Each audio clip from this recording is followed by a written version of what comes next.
People say George Thomas is one of the best businessmen in New Jersey. George was born 1930 in Greece in a town called Thessaloniki. He came to the United States when he was only near 17 years old.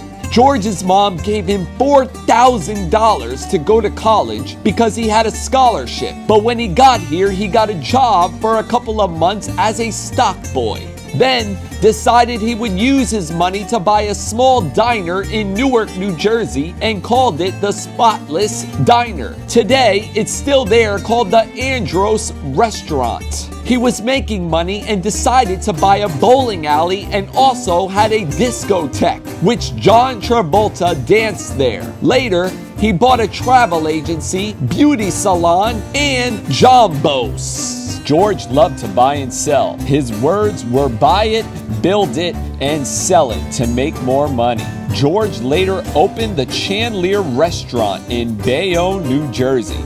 Well, restaurant owners generally shun freeloaders, but in Bayonne, New Jersey, a man who comes here from Greece 25 years ago invited them all in today. Arnold Diaz looked in on all the festivities. Now, a lot of restaurants get crowded around lunchtime, but here at the Chandelier Restaurant in Bayonne, you'd think they were giving something away. I found the place packed with people lining up for a chance at the big buffet table. A table heavy with heaping hunks of roast beef, tons of tender turkey, stacks of stuffed cabbage, and much, too much more. And no, their smiles are not just the signs of contented customers. These are people who are getting a genuine bargain. Because yes, they are giving the food away here today. That's right, it's free. Beautiful. The first time I ever got something for nothing. And no, you skeptics, there's no catch, no skimping on the portions, it's all you can eat. And the quality of this cuisine, the regulars tell me, is as good as ever. It's as good as I've eaten here every day. Same food, change, right? Same food. Yeah. Terrific. Just the prices are a little better. The prices too. Beat the price. And this is the man who's giving all that food away, restaurant owner George Thomas. Has he lost his mind? No, but he is losing some of his money today. Is it costing you much money? It cost me approximately about $10,000. You say that like it's nothing. It's not nothing. It's a lot of money, but you know, for my customers, they support me here for so many years, you know, I like to thank them. George is saying thank you because he still remembers stepping off the boat 25 years ago as a young man coming to this country from Greece, penniless. What'd you have when you came over here? Nothing but nothing. You had nothing at all? Nothing at all. How'd you get started in the business? Work hard, that's all. George worked his way up from cook to restaurant owner. Now he also owns a bowling alley and a discotheque. George is grateful because George is rich. Your friends say that you're a millionaire now.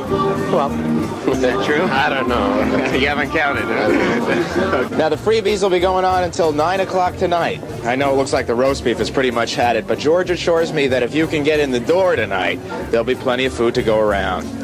I'm Arnold Diaz, Channel 2 Chandelier Restaurant in Bayonne, New Jersey. He later bought a French restaurant called Leisure Den, then bought the Essex Mansion and Captain's Table. George also owned the Quarter Deck Restaurant. 36 years ago, he came to Union, New Jersey and bought the Galloping Hill Inn, and he's still there now with the famous hot dog stand in 5 Points, which is a landmark in New Jersey. That was managed by his son, Jimmy Thomas. It was said to be the best hot dogs in New Jersey. During this time, he still bought a bread company called Pector's, one of the best rye bread there is. Then later sold it and bought a Greek restaurant called Zorba's. George has a lot of famous customers and friends he met in the recent years. He's done a lot for the town and received many rewards. George always had a kind heart.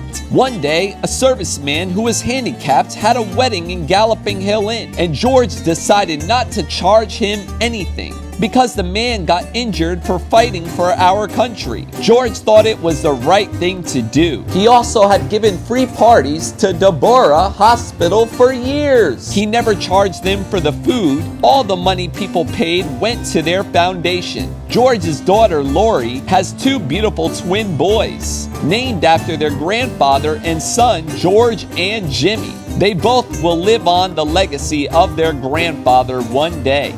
And at 11 years old, they are saying, one day I will run the Galloping Hill Inn and have a chain. I guess business is in their blood too.